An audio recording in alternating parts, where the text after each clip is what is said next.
80 शब्द प्रति minute. Matter start. अध्यक्ष महोदय, हमें पूंजी निर्माण की दर को कम से कम 2 वर्ष पहले की स्थिति तक पहुंचाने के लिए तेजी से कदम उठाने होंगे।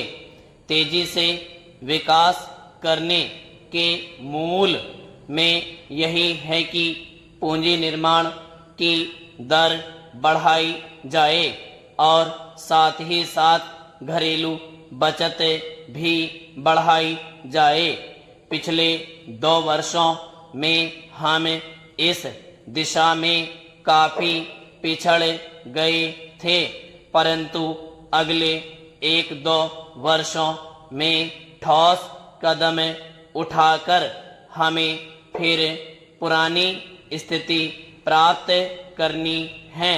इसके बाद अंतर्राष्ट्रीय व्यापार में एक भारी घाटे की समस्या है। हम जितना निर्यात करते हैं उसे 1 अरब रुपये ज्यादा का आयात करते हैं।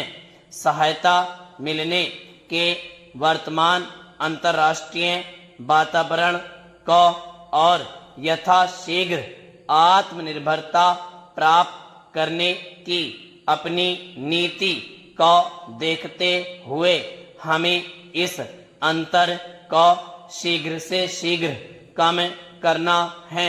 इसके लिए हमें निर्यात बढ़ाने और आयातित माल की जगह देश में माल तैयार करने के ठोस प्रयत्न करने होंगे और इसका भी हिसाब रखना होगा कि देश के साधनों का पूरा लाभ उठाया जाता है। घाटे का एक बड़ा कारण अनाज, खाद, तेल, धातु और मशीनों का आयात करना है। इसलिए हमें इन वस्तुओं का उत्पादन समुचित मात्रा में बढ़ाना पड़ेगा और ऐसा करते समय हमें भविष्य में इन वस्तुओं की बढ़ती हुई मांग को भी ध्यान में रखना पड़ेगा।